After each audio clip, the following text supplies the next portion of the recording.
kenkan edi asomo ne nyina di hwe editie kasie besan etwa ne ho ewo Facebook Fracture TV YouTube Fracture TV GH ti baby a wa join ye no ya no wa like no wa share na wonua bi anya bi ahye medin edi AFIA tum wa Kaakyire mene Obrempong akwasi jeboa ena yeso mo ye besra na de wo bre afam ye don hwe ba ko yi na kase a emu ohwam yi emu nkyeremu ye de abro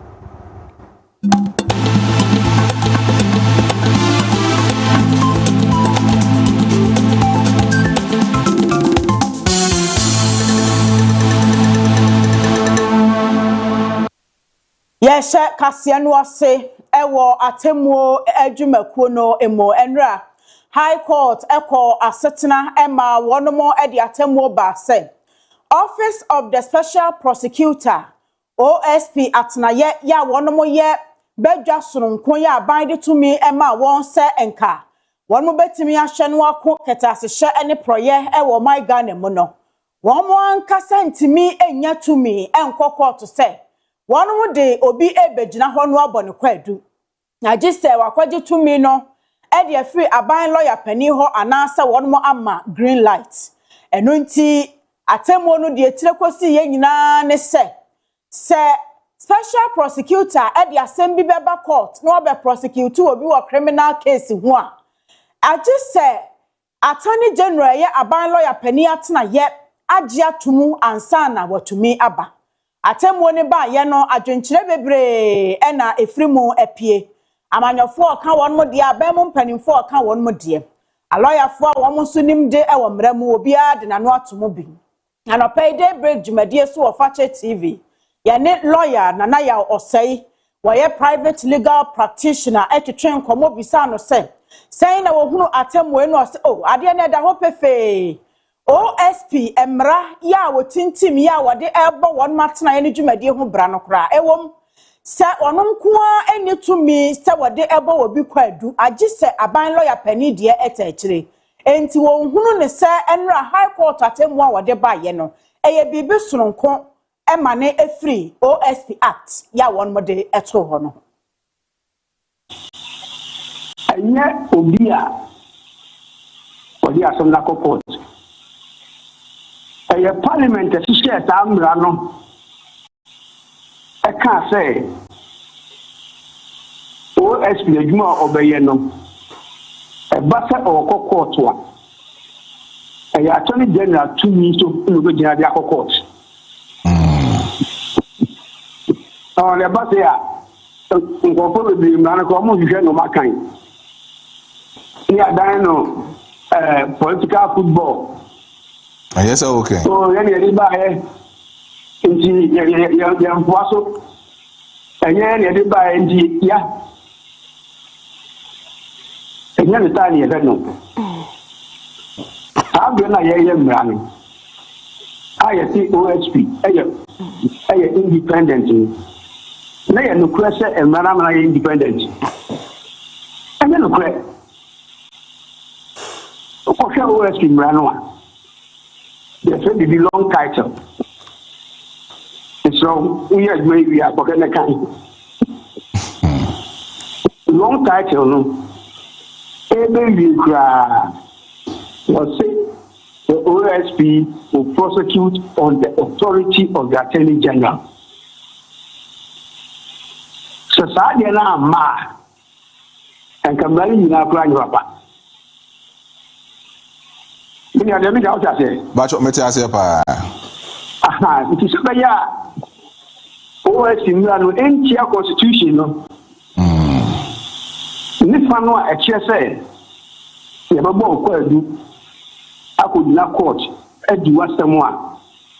a ya kan general anko na betini aye obi hu ko betini aye a this attorney general man the fine on the authority of the attorney general sa na che you the police vote in a court amusi abo bi ko adu ni na tem sa tumi na police ni na court ni attorney general na di amano ni ya woni ja Minimpa. Thank you. And he tells you, say, yeah, ma'am, Yoko, any other investigative body. For you, the money we are, or no one came back of court. These are Attorney General. Because Constitution, I understand. Yeah. It is yeah, OSP office, no.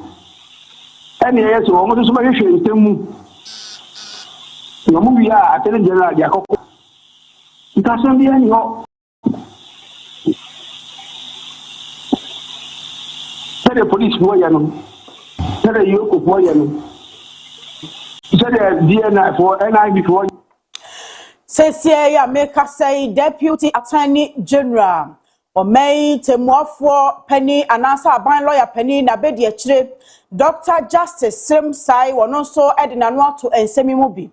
Na wakoye Facebook post and a watch say asemu court no aka no. Enya de a won bebu no animtia won mo behwe no de ayadwuma pepepe. Ne court no eka ani se ebreimu ensem bia ehye Office of the Special Prosecutor atnaye no ensem ya wonmo edie wo court no de esese ni manimu ya aban lawyer Penny atnaye ni tutumirika na wonmo ekwaje asam no na womu frase eye ho adwuma kosi se wo betumi atoto niema amase de Ghana amamra ebebata akire no OSP no ankasa anya ne tumi a obetimi ede ensem akwa court na mpanimfo agina wono ne tumi so na wode edie sese ya woni constitutional mandate to prosecute no de ene high court aka into omobedi so sa pepepe amano aye adwuma na asam no ne nkyiremu ene se enye aban lawyer Penny ene tabri OSP ede ne kopie mu ewo court na mom owura bia OSP ede ne kogina court na wodi nasam a wante ne ho ase ni din ede Peter Archibald Hyde ena wose na wo OSP pa ede atumi na wo wa Attorney General Emma okwan na de begina court se wo bo me kwadu eno no wose high court enka asem ne bi ma no se special prosecutor kisia jabene na tena ye wo tumi se aban lawyer Penny enta won machi kra wotimi de ne begina court no obo ne kwadu a enti sa asam no na enra na kra high court etena so ema won moji tu mu sampa de Archibald eka no ne kwan so a eno no OSP eni sa tumi no se wode ne begina adaka mu ebo ne kwadu ewo no ankasa na tena ye no edimu agise aban lawyer Penny atena ye no so etai echire anansa wo mutumi kese no eka ho bi eno enema wo mode sa atemwo no eba ye ya Dr. Justice Semusai ebo amane se court no aka wo mo so ebehwe se ebre kwa ni mu no wono mo ebetu anamon akọ OSP atena ye na cases bia ewo wono mo ensemo no wo makwaji edi ho dwuma kosi setumi no obenya bi ewo o my Ghana amamremu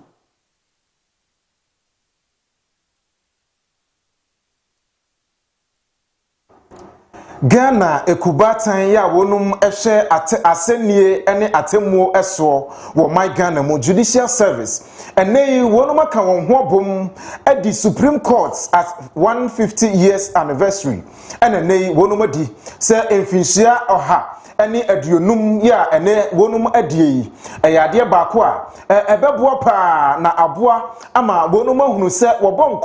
enkontene ekohwe wonum achi a wo hu se court no ehyaase yie na ehyaase ewo saa kwan ne so no eboaye ema asenie ekọ nanim nanso enei sede oman Ghana ene wiase nyina epre se yebetumi akoye nimu ewo abefo ntintanfidie so na yetumi de enam saa kwan ne so etimi ade awura ye court ensensemu no eyade a ebetumi aboa pa na ebeboa ama court no bibia etimi awiemu die enei ofise baabi wo hono a aya na court no bia ya ewo ene baabi a ensem no afriba no emutwe eno nti ni nyina empanimfo ye nhyehyeye se wobetumi ahye se court ensem nie ene eho nsensem ensenkaye nyina no yebetumi ede akọ digital na aboa opanimpa ya wono ena obepiem wo my Ghana oye Chief Justice Dr. Bafo Boni, Paul Bafo Boni, and Nay, Wajina Simpia soon or this Sansemi at Tujan or Tresse, Nina Ayadia, Ebebwa, and Ontiwonum East Justice System, Yawadia Bano, Nina Ayadia, Ebebwa Amasa Wutifie, and Asa what to quine our Manonimpa. Now when ya somewhere over to me, Anamsa at Belfo Quaneso, now what file case, Ewa Honum Sasso, and I'll bet me at Nefie, now Wonum, and virtual hearing, and ye Abelfo Quanson Tintan Fidiane so, now Wonum etie wasem, not wadi asemno edi amount. Ebra Paul Bafo Boni, Edin Komono, say, and Oka Edifa. We where we should be. Should congestion and delays still burden our courts? Should we still lean so heavily on manual processes in a digital age? Should access to justice in too many cases still hinge on geography, cost, or time? These are not attacks on individuals. They are questions about systems. Because the truth is this: longevity without renewal is a quiet form of decline. And the law, if it is to remain relevant, must not only endure, it must respond. That is why this anniversary is not only a commemoration, it is a turning point and a mandate. The court of today is a living institution, busier, more accessible, and more transparent than ever. We have embraced technology, strengthened processes, and worked tirelessly to deliver justice that is timely and fair. Our courts, from the apex to the districts, serve millions who turn to us when all else feels uncertain. We celebrate the present through concrete actions already in motion. Through the e-justice program, we are moving toward digital filing, digital service, virtual hearings, and digitized records, making justice faster, more efficient, and more accessible. We have introduced extended court sittings via the two-stream system, turning time itself into an ally of justice. Through specialized courts for emerging areas of law, we are acknowledging that the law must grow with society. And through the ongoing revision of our court rules of courts, we are attempting something fundamental to ensure that procedure serves justice and does not suffocate it. We are equally strengthening security and infrastructure around the courts, ensuring that justice is delivered in safe and dignified environments. And we are actively and cautiously reforming legal education to achieve a twin solution of expanding access while preserving quality. These are not distant dreams.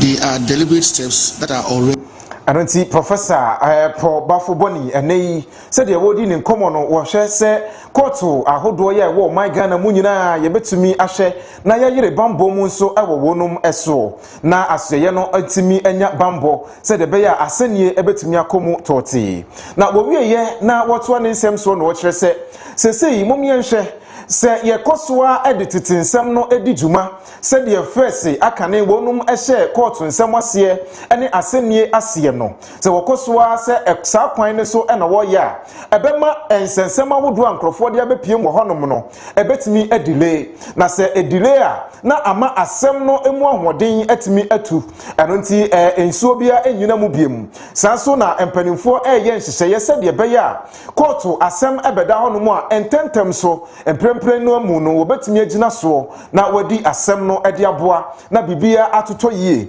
eno nti enei woka na wasan asiso biem se wonka se efrititi besi samre court no wonum aye ade pepepe wo challenges ya wonum Asia nanso ni nyina mu no wode wonan esi form se de beya entutuye na nhyehyeye betimi akoyie ewo asenibia ahodo a etwa oman Ghana mu Asia. Paul Bafo Boni. We are to be honest, and on a day like this, we must be. We cannot say that all is well. There are still delays. There are still barriers. There are still moments when justice feels distance to those who did it most, and confidence is shaken when justice comes too late, or costs too much, or feels too far. The next chapter of our court must not be rhetoric. It must not be reform for its own sake. It must be a deep commitment to excellence in the delivery of justice for all. The future of this court must be faster, because delayed justice is diluted justice. Clearer, because obscure justice is inaccessible justice. Closer to the people, because distant justice is denied justice. In the coming weeks and months, the planning committee's rich program will bring the vision of this anniversary celebration to life. Ewo jumadie ya empanimfo hyehyɛ ye na wode epa Supreme Court ya won mo edin finhia wo ha ene aduonum afahye ho ntoma paase no Dr. Justice Sremusai awoye aban lawyer pani abedi akire kokasa wase eho na wode abasobone nkamfo ema Supreme Court se no kwasem won mo bo adwuma papa wo ha ne akukuhwe ase a wo mafamu nyina won matimi agina mu ama Ghana atemo adwuma kuonu afa ne ntoma pa fra fei atentire ne nso da ne ho adi fi se bremu omai Ghana edi kemamenka bi na eye adwuma kemamenka bi no ebetimi apagya na akwadanimu a agise judicial system no wo so ho den na wo mu de nsiye eye adwuma ewo abra wo emu entenchie bia ya ensem fata enti se na omai Ghana timi agire mu finhia bebre na democracy ehihim na edaso edi ehene ewo omai amamuomu a na se fata se wode abasoboma Supreme Court ema wo mo hunu ne se wo mo sudwuma ya wodi ye no aboama mmaraso die akoso pepepe no e ka ho bi na Ghana edru ba bia edru nti ode ato omaya de hye nyina anim se ese fata se wo mo so ebo Supreme Court abaso. We know certain things. One of them is the fact that a democracy cannot exist without rule of law. We know that rule of law cannot exist without an effective judiciary. Therefore, the fact that we have survived for this number of years without any interruption in our legal order is a testimony to the achievements of the Supreme Court. And we all must hail in the voice of the journalist and commend the Supreme Court for this great achievement. Na Ghana ewo atemo hyehyeye ya edi jury system ene se ensam ekopiemu ewo court na ebia wo mo hye na ne die no ebecha wotimi ebowura ekurokro no a court wo mu no na wo pe animdifo ne abenfo a wo mo anim emremu kakra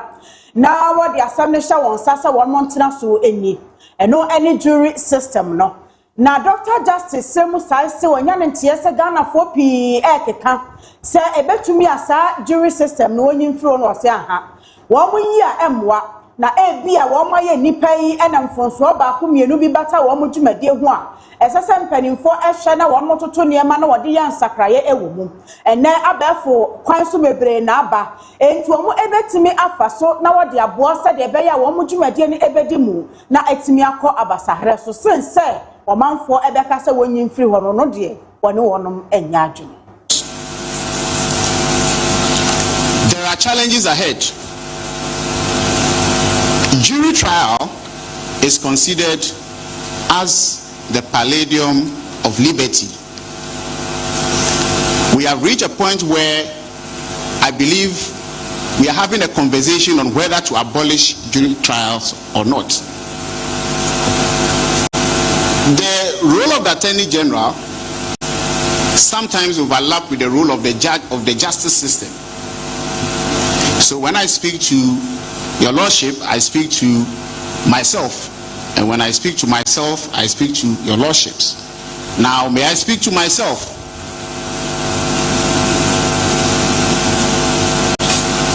We do not think that jury trials should be abolished. We believe that technology has come and would assist us to improve jury trial systems. So, for example, we have the digital address system, we have the national identification system, all of which will help us to be able to diversify the jury system and to also educate the populace to understand that justice cannot be fully done without the participation of the people. My last message for your lordships is that in the case of Salah and Attorney General, National Pensions Regulatory Authority NAI wono ade babontin ebebo amane se wo hia atnaye kasiem ekire headquarters said de beya wo betumi ade wonjuma na wadi ni yie ebo my Ghana mu asom na eno na wonum asi phase 1 awie na no na wosan etu anamon bi wo keka won ho se wokwa kobo bosia ene 700 million cedis bosia na wonum koje ani ebusa se den na omude ekoye na omo se o wo ma wie phase 1 nti o mpese omude bosia no abeboa na wotimi esi phase 2 ede ka ho eno na opiemu ewo emrahye bedwafia edom kumaya wonum ewo honom wokoko apai wo ma dwakora se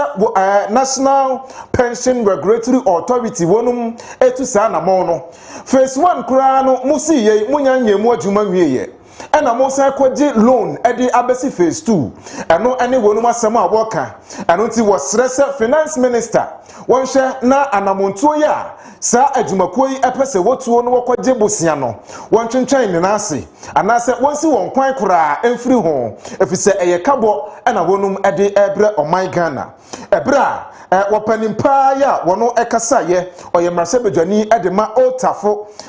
abato empesua ne so honorable Vincent Eko Asefua ede tuja no wotiremu sedie anamontuo ya sa National Road Pension Regulatory Authority wonumutuo no se emwa oman Ghana.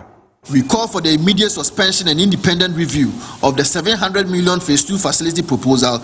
associated with Mr. Chris Bodimensa's administration, including the necessity, repayment terms, pricing basis, and long-term impact on contributors' returns.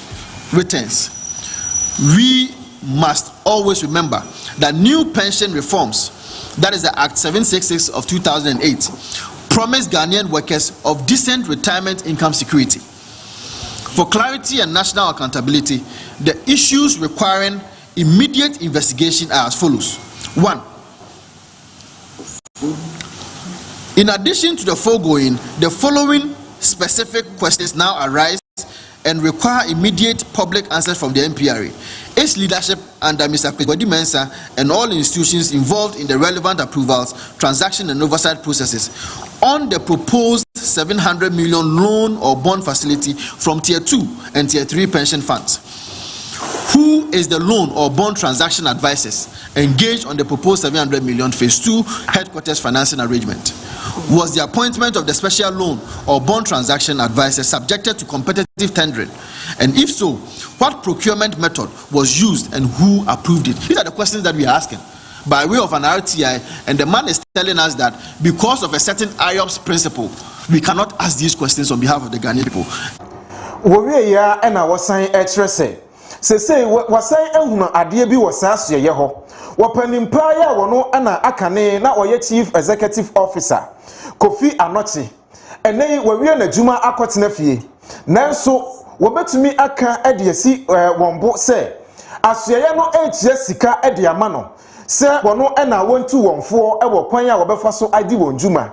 ene wobusa se na directorate na ewo ho sesei empremprem na wonu mu ye adwuma no sabi wodwumadie ene sen sene ebasa na woma akatua mprenu de ye fe no double salary no na wutia na obi a wawie na adwuma akotena fie na wasan bo ne pa se won ma consultancies na directorate enso san wo honom esen bisa dwumakro no ano na ne eye Ghana sika na mo sei no. A further governance issue requiring urgent scrutiny relates to the creation of a new directorate for micro pensions under the administration of Mr. Chris Bodimensa. We are informed that this new directorate has been established with the appointment of one Mr. Daganu as director, a position reportedly carrying an estimated monthly salary burden approximately 100,000 Ghana cedis to the pension contributor. The man, or if like the CEO, has established a new office and is paying that director to man that office 100,000 Ghana cedis per month. That is not my problem. But here comes my problem. What makes this development particularly troubling is the apparent duplication of roles and cost centers within the same policy space. Despite the establishment of a fully fledged directorate for micro pensions, Mr. Chris Bodi-Mensah is also reported to have appointed the former CEO, the former Chief Executive Officer of the MPRA, Kofi Anoche, who served during the first administration of His Excellency John Dramani Mahama, as a consultant on micro pensions at a reported cost of 4 million Ghana cedis. The same position that someone is paid a salary of 100,000 Ghana cedis to, a position that he himself created. He also went to the PPA to seek for an approval, okay, and give a consultancy engagement for the same position and for the same services, and pay a consultancy fee of 4 million Ghana cedis to the person. That is the duplication of cost to the ordinary pensioner, and this raises a lot of questions. If a dedicated directorate has already been created and a substantive director appointed at significant recurring cost, why should pension contributors again bear an additional 4 million consultancy fee for the National Pension Regulatory Authority? Musa Nkrofo every AFIA 2025 and transfers mo staff members no and mo transfer wonu mu a ya sika botini be se 1 million Ghana cedis there ye hwehwe sika no a ye nhunu a se afom nsase o se ehefo na afa o ni nyina eye ade a ekoso ewo asoye ho no mu a wonum de wosusu se eye amanyosem ena omode asoye no eye eno nti wokoso a eka ho asem. We are also informed that 11 staff politically motivated transfers have been executed within a short period, each reportedly costing approximately 90,000 Ghana cedis. In the MPRA, if there is any transfer, you pay a cost or you pay an amount to the one who has been transferred. So the transferor will pay 90,000 to the transferee for expenses. So if there is any politically motivated transfer, a transfer that is needless, a transfer that is hinged on political affiliation, a supposed political affiliation, and so when Mr. Chris took over, he has done 11 of these politically motivated transfers, which cost 90,000 cedis per transfer, amounting close to 1 million Ghana cedis in transfer-related expenses alone. The question is, if these funds were his personal funds or he was managing his own business, would he commit this 1 million Ghana cedis for this unnecessary political? Wowie kura no ene wose wonu mumra bonten na womeye enkonta emfama omai Ghana na ye nyina yentumi enhunu mu said wonum ede board members ekopie mu awo United States of America. Yeah, wonum ekoye meeting any training ewo honum edema wonum sika botine be se 8 million Ghana cedis die wonum ekodi se no ewo honum eno ti wo machirechirem ekwan a wofo aso edi sa 8 million Ghana cedis ewo America na wonum ebra wokoje entiteye eni suahunu ewo honum on.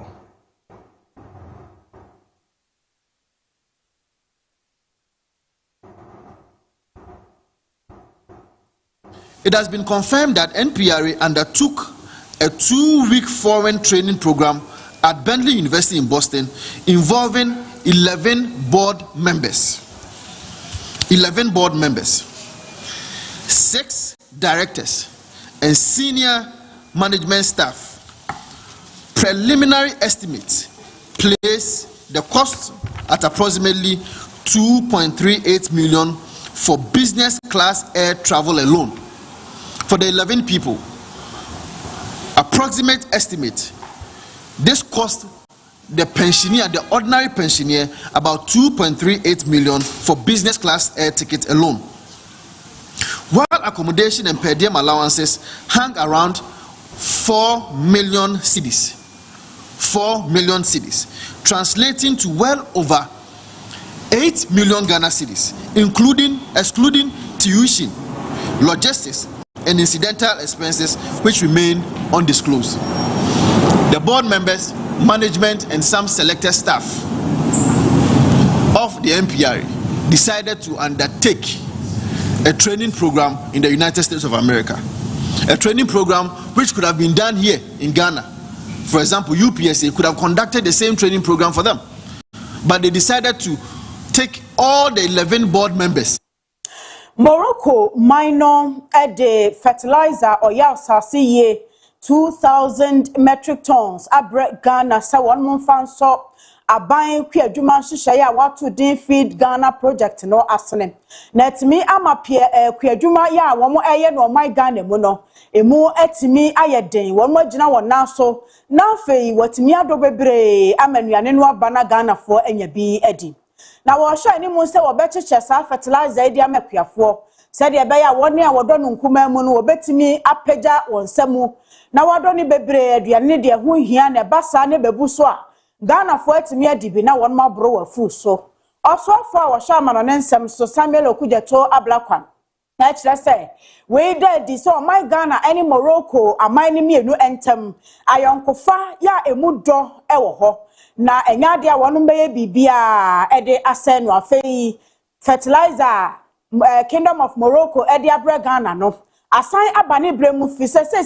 de aban eye ene se wobetimi aboa na wamaku adwuma no aye abefo na wode akade ani mfidie ya ehia ebeso akuafo asene na wonu mo a wonsam enye de na wontimi nyakua ne bebre no wonu matimi apagya ne emamu enti se Morocco fo ehunu ne saa na wonu mabeso asene se feed Ghana project no empagya enko nanim se de beye anuane bebusu na food security ebedi hini ewo Ghana ne kwan so no enti wo magye ne ema no adase. President Mahama is investing in agriculture, particularly with the Feed Ghana program, in irrigation, in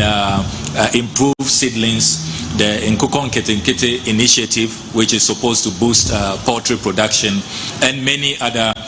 programs which I'm sure our officials from the Agric Ministry can lecture us on. So this is coming at a very opportune time where we seek to really boost agriculture production and also improve on our own capacity for food security. Finally, let me say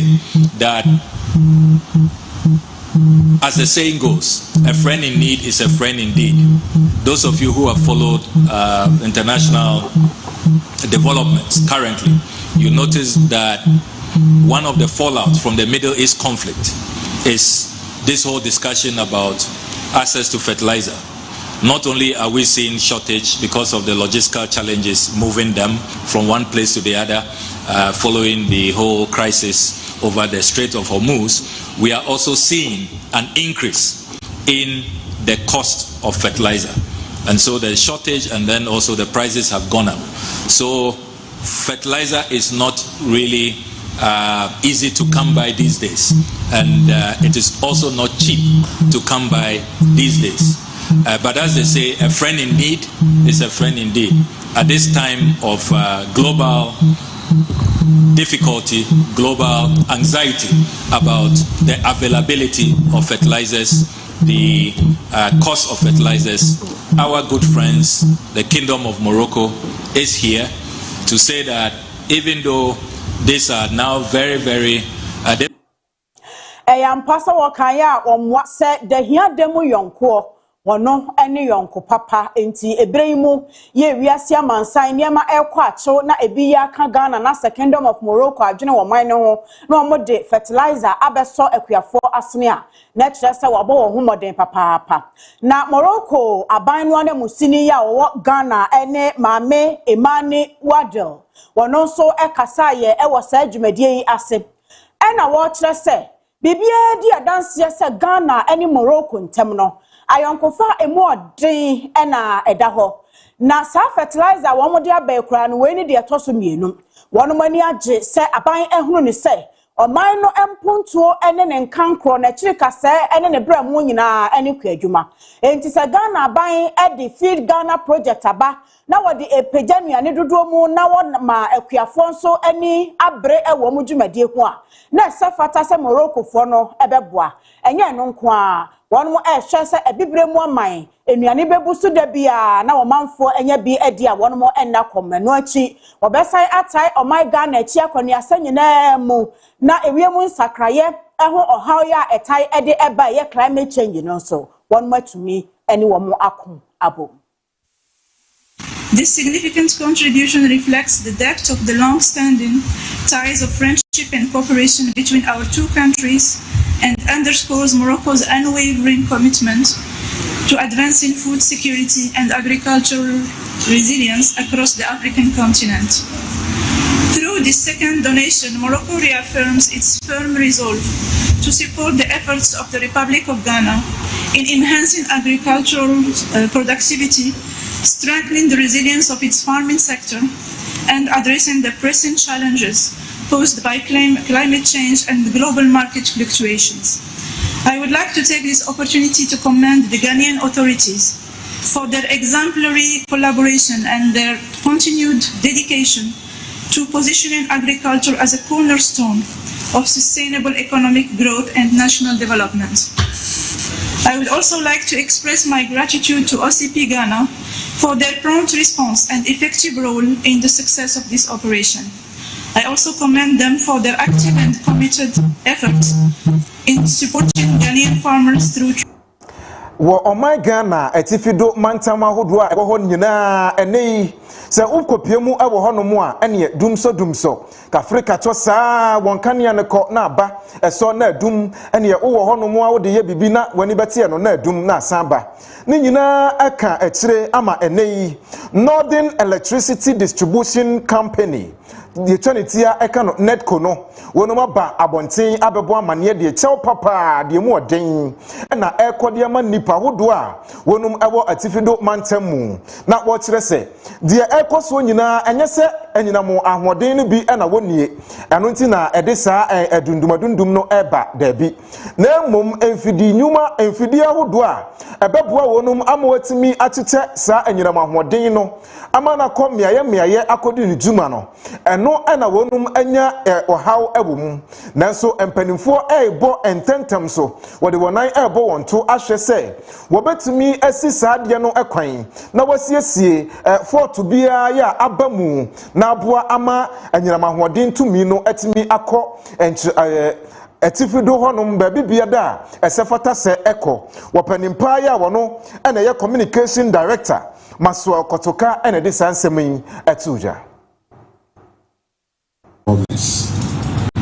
500 transformers to aid the injection, which I listed as one of the short-term measures. What that means is that it's a bolster in the arm for NECO. What we have started gradually, we can continue even more rapidly, courtesy the Ministry of Energy. And we want to acknowledge that very comprehensively and wholeheartedly.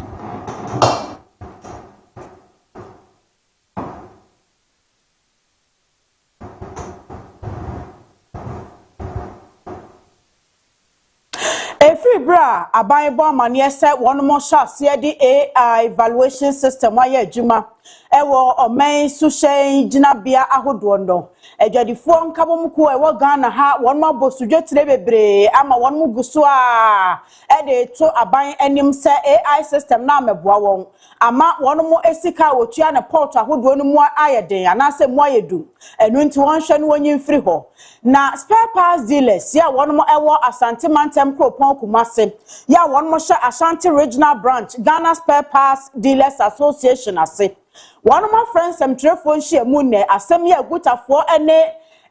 adwumayfo nkabomku ahodo a won my Ghana mu aka no enu abi na spare parts fo iso eka won mo si AI evaluation system no eyekoto bekuma enti aban hye na wonya bibi emfa ho ebra wo friends emtrefo nhia mu na Ashanti regional chairman Kofi Godfred ena ekasa ye nasma wo ka ene se ekwan Ghana Revenue Authority for fa so na wono mo edane won sako AI se wo kra ne mafira ma no ne ba bedura AI no na enkyere se de ne ma ne mudro tie na agina so ama obo esese utua e wo port ho no aha wonom ama dodo no na won mu dwetire kra ehye na ebinom ekire se de ne ma ekeka kro dwetire ne sa enti de won beya ne se wo betoto won mo shop mu dodo no so se e de wo haw abre wo mo dada adwumadie enti asem no eyetiawa aban enyi AI ne mfiri ho anya sa de ebe hye wonom ama ebritia bi spare parts dealers ye wokumase wonom so apagya ne ma woton mu fi se won ntimi nkotua ebokese e wo port no ba won meton won ne ma no abom e magana fo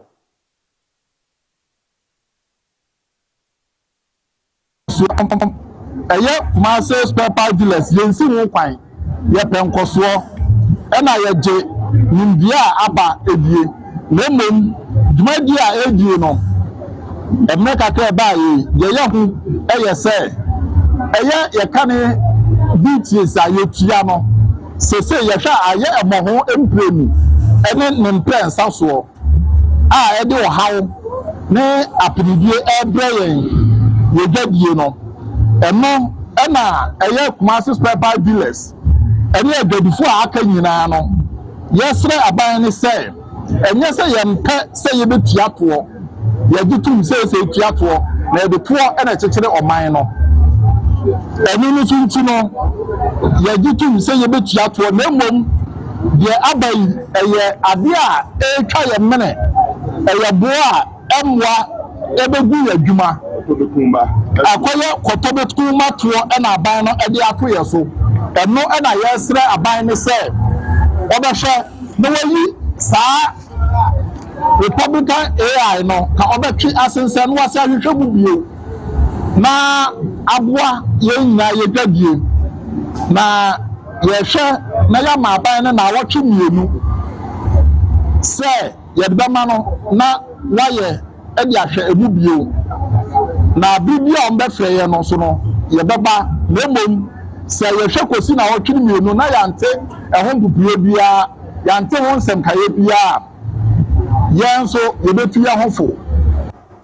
Ora Kofi Godfred ena ye chairman ede Emma spare parts dealers wo monka bo muko e wa Asante mantemo na wo wie ye no se sa so me interchange no ya asa ye no ama emfuto emene won mo papa spare parts for de dodo no anim se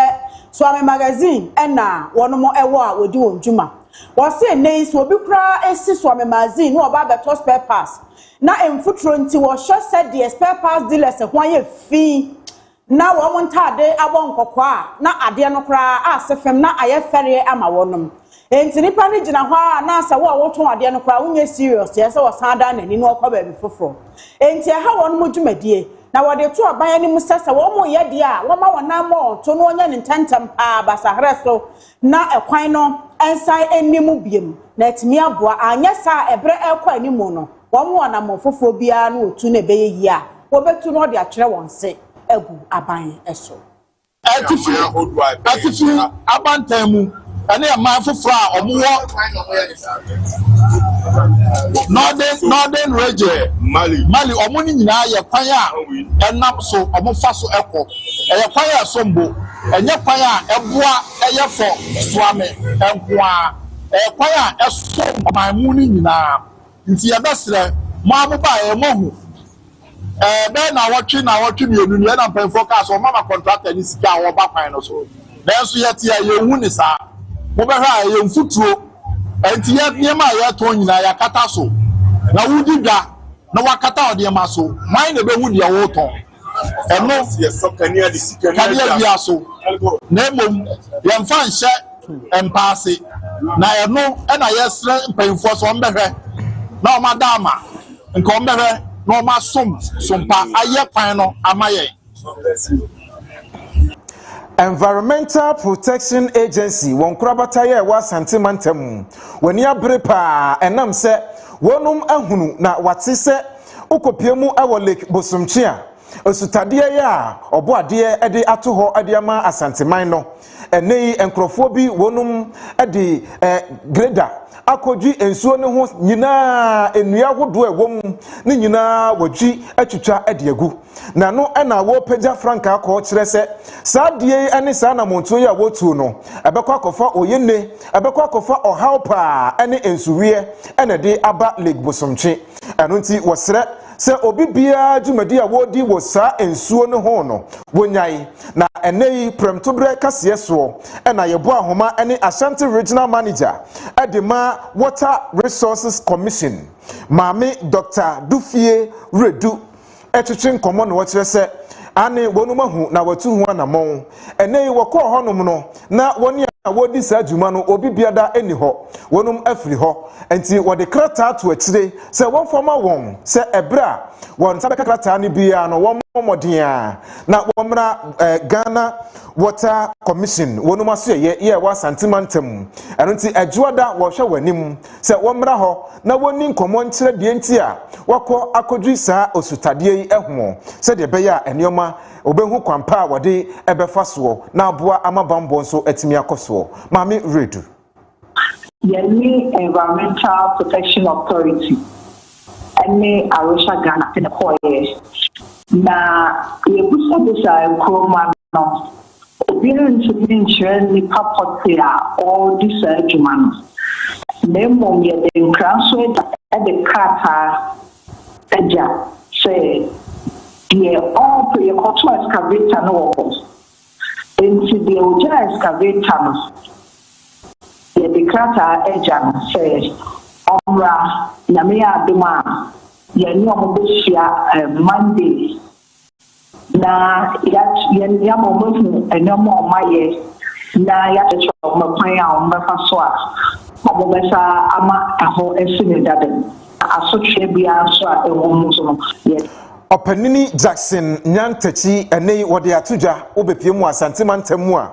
wono eneye Ashanti Regional Director of Environmental Protection Agency Dr. Ede Atudwa no wɔkyerɛ sɛ saadie we ya ekoso no ɛha adwen pa na ɛyade a wonum nyina waso ɛyɛ no wɔma obia tumi krataa sɛ odi dwuma ɛwɔ ensu osutade no ɛho na wonum kra no dan ne da nyina wɔbɔ amane ka kyerɛ wonum sɛ wɔnhwɛ sɛ esutade no 6 meters miles away eni kwan sɛ obia akɔdɔ hɔ obia akɔbu nua anase okoye project bia ɛde bɛn saa osutade yi ɛno nti ɛyade sɛ empanimfo ɛhwɛ sɛ wɔbetu anamon bia na wɔde asi enipakora wɔdi saa dwuma no ɛkwan sɛ de bɛyɛ a ɔnkɔso eni ne dwuma ɛwɔ osutade no ɛho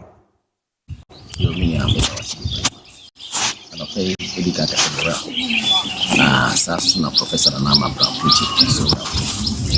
na ne say ye hwe so ke da so ya so dia policy community sector sia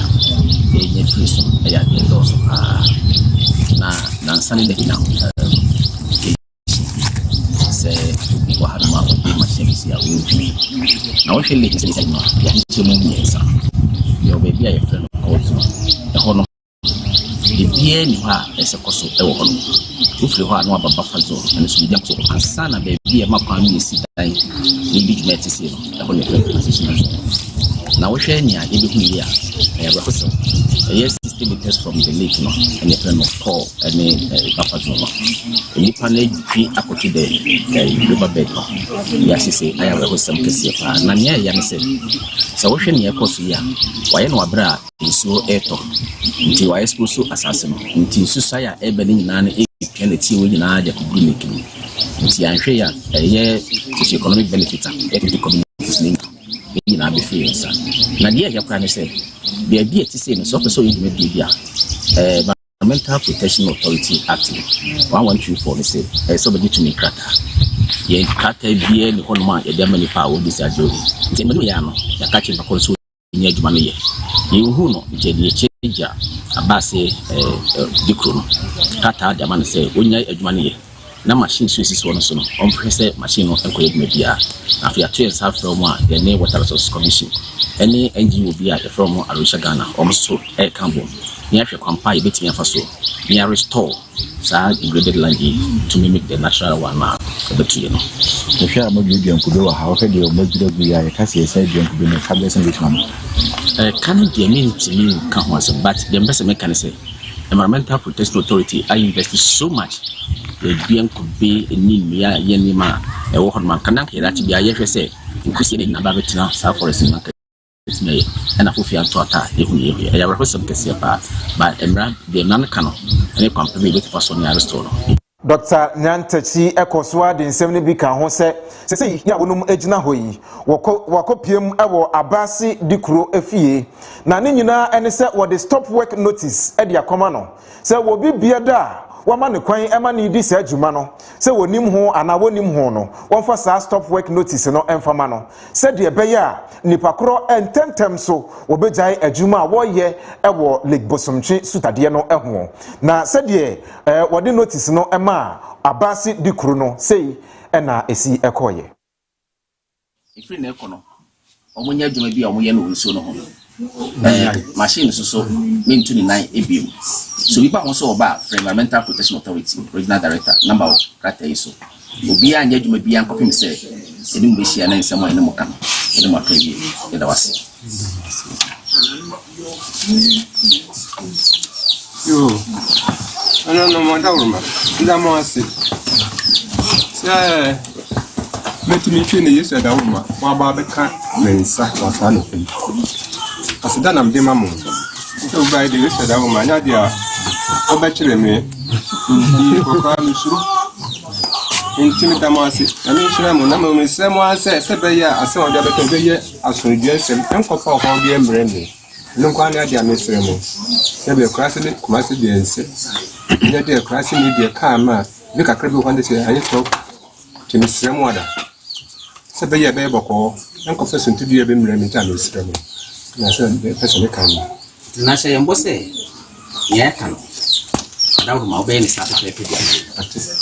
ikachiro corona equipment and so obian you to on person so so be mine na yo na te me sin kan say one ya ya fidi wa no yes sir ni kwa so bia den seka wo so bo so bia fa nen senka e fidi ni ntu de na bio ntu ko pem bra la sema o ke beka awi yes sir damasi atu Busia ma yento so ewo enwomasiam enei se ukopiemu ewo sunwane a eno ena empanimfo abo fotuo bi ede ato ho se de beya ebeboa na aso emmofra ya wonum suade na nyame adom wonum nimdie na nso wona busia sika eni ho na wode aso wansene ama won sukuko atimi awie mudie eno ena fotuo ya wonum abono wopanimpa ya wono ena ye board chairman odefo ogia mansan buahen koko eno educational trust fund ena wonum ediaba na enei board chairman nana kofi okofo date edi tujwa no wochere se wasre wiase wasre Ghana eni ankrankra ya sika wo wonsem na woka bia ewom se obibia emwa na wonfo sika kakra emfa meto foto nim se de be ya wo betumi abobo sika no na wotimi ade aso sa mofra yi asene na aya na emobo awreho se obi po ewo hono mu na wonimade pa wo wonimde ewo suahunu nanso sika ye de bepia no amana timi akosuku eyade na eye asefem ebi ni ho eno nti na wadane asesabo na wonamabonten na nioma ensem fata na woye eno nti enei wo di adesrede etu wiase nyina ene Ghana empanimfo ene ankrankre ya sika ewo wonsemu se wonfa sika ne bi emra na wonfa meboa trust fund ya wonuma bie no se de beya wode beboa asukufo ewo sa kwan ne so because when is you obo asebi de papa esu ni mama esu ni mama na esu ni obo asebi fusu na baba tena bodo play right to win nyina no consider ni so bu fusu na baba tena abo bra again when su nyana ko na kase ko nya shi na nasi e su nyina ho ko ti na bo nyina do be covered bit more abo ama ko yen obia improve again biemu e kase level be ba ko me so and then they need a long-term vision from when they say we back to postgraduate to research from basic if you basic you back secondary school you back tertiary postgraduate right but the beer shall kakra. Them say, I want to finish it. To say, you ever shall say this idea. I may have my basic and basis, you have say. I may have just a play from where the Americans possible, then be extended to the tertiary and then be done.